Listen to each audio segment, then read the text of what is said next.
Paper leak मामले की। बिल्कुल, और नीट मामले में आपको बताएंगे कि आज का दिन इतना महत्वपूर्ण क्यों हो जाता है। आज वही दिन जब इंतजार हो रहा है सुप्रीम कोर्ट की सुनवाई का, और तमाम वो हलफनामे दायर किए गए हैं, चाहे बात एनटीए की तरफ से की जाए, सीबीआई का भी अहम रोल। आपको ग्राफिक्स के जरिए समझाने की कोशिश करते हैं। केंद्र सरकार का सुप्रीम कोर्ट में हलफनामा, क्योंकि तैयार करने को कहा है यहाँ पर हलफनामा, और उसके अंदर क्या कुछ है वो भी सामने आ जाएगा। सरकार को 23 लाख छात्रों की चिंता सता रही है।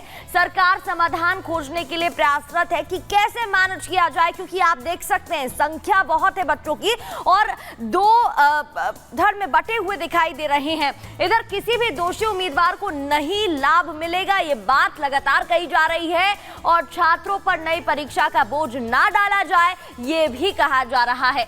एनटीए ने भी दायर किया है हलफनामा। तो देखिए, एक तरफ केंद्र सरकार की तरफ से, एक तरफ नेशनल टेस्टिंग एजेंसी की तरफ से हलफनामा दायर किए गए, उन पर सुनवाई होनी है। पटना हजारीबाग में प्रश्न पत्र गायब नहीं हुई, अब ये बात भी सामने आ रही है, लेकिन कोई भी ताला टूटा हुआ नहीं मिला, ये भी खुलासा हुआ है। कितनी सच्चाई कितनी नहीं, ये और भी ज्यादा स्पष्ट हो जाएगा। रिपोर्ट में भी गड़बड़ी के संकेत नहीं मिले हैं। इसके अलावा सुप्रीम कोर्ट में आज सुनवाई होनी है, इसलिए बेहद महत्वपूर्ण आज दिन हो जाता है। एक तरफ एनटीए की तरफ से हलफनामा, एक तरफ केंद्र सरकार की तरफ से हलफनामा दायर किया जाएगा।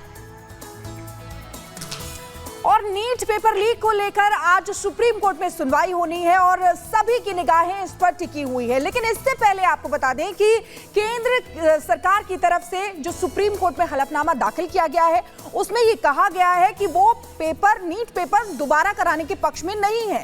केंद्र सरकार की तरफ से क्या दलील दी गई है, दिखाते हैं आपको इस रिपोर्ट के जरिए।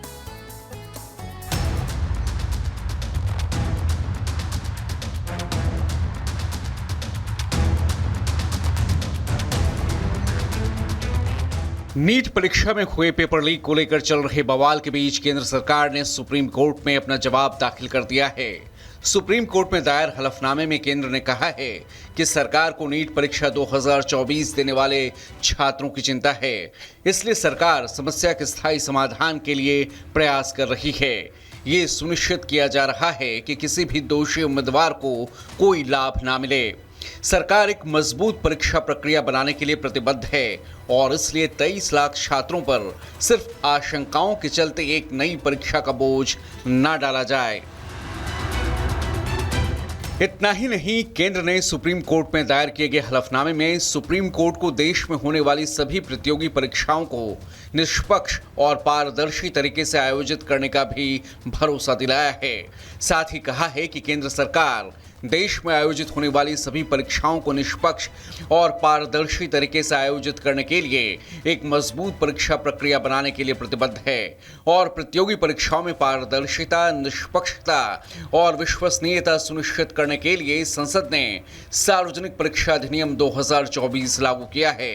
वहीं केंद्र सरकार ने नीट परीक्षा में हुई गड़बड़ी और उसमें शामिल लोगों की पहचान के लिए सुप्रीम कोर्ट को ये भी जानकारी दी कि इसके लिए सरकार ने मद्रास आईआईटी से मदद ली है, जिसके तहत आईआईटी मद्रास की टीम ने डेटा एनालिसिस के जरिए जिनके ज्यादा नंबर आए हैं उनका डेटा विश्लेषण किया है, जिसकी रिपोर्ट बताती है कि नीट परीक्षा में बड़े पैमाने पर गड़बड़ी के संकेत नहीं हैं, न ही किसी खास सेंटर के उम्मीदवारों को असामान्य स्कोर मिला है।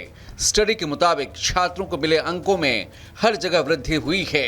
अंकों में ये बढ़ोतरी लगभग सभी शहरों और केंद्रों में देखा गया है। इसकी वजह सिलेबस में 25% की कटौती है। ज्यादा अंक हासिल करने वाले छात्र अलग शहर और अलग सेंटर्स के हैं। इसके साथ ही केंद्र सरकार ने सुप्रीम कोर्ट को आश्वस्त किया है कि अगर किसी उम्मीदवार के बारे में ये पाया जाता है कि उसने किसी भी गड़बड़ी का फायदा उठाया है, तो ऐसे कैंडिडेट की उम्मीदवारी काउंसलिंग के दौरान या उसके बाद भी किसी भी स्टेज पर रद्द की जा सकती है। केंद्र ने कहा है कि काउंसलिंग की प्रक्रिया जुलाई के तीसरे हफ्ते में शुरू होगी और ये 4 राउंड में होगी। कुल मिलाकर केंद्र सरकार ने सुप्रीम कोर्ट के सामने अपना पक्ष रखते हुए साफ कर दिया कि केंद्र सरकार दोबारा परीक्षा कराने के समर्थन में नहीं है। वहीं इस मामले में एनटीए ने भी सुप्रीम कोर्ट पर अपना जवाब दाखिल कर दिया है। एनटीए ने कहा है कि पटना हजारीबाग में किसी भी ट्रंक में कोई प्रश्न पत्र गायब नहीं हुआ। प्रत्येक प्रश्न पत्र में एक अद्वितीय क्रमांक होता है जिसे एक विशेष उम्मीदवार को सौंपा जाता है। कोई भी ताला टूटा हुआ नहीं मिला। पर्यवेक्षकों की रिपोर्ट में भी धांधली के संकेत नहीं हैं। कमांड सेंटर्स में सीसीटीवी कवरेज की भी लगातार निगरानी की गई। पेपर लीक होने का कोई संकेत नजर नहीं आया। टेलीग्राम पर कथित लीक का दावा भी फर्जी है। वहीं इस मामले में सीबीआई ने भी मंगलवार को 2 और लोगों को पटना से गिरफ्तार किया। इस मामले में हुई इन गिरफ्तारियों के साथ अब सीबीआई के शिकंजे में आने वाले आरोपियों की संख्या 11 हो चुकी है।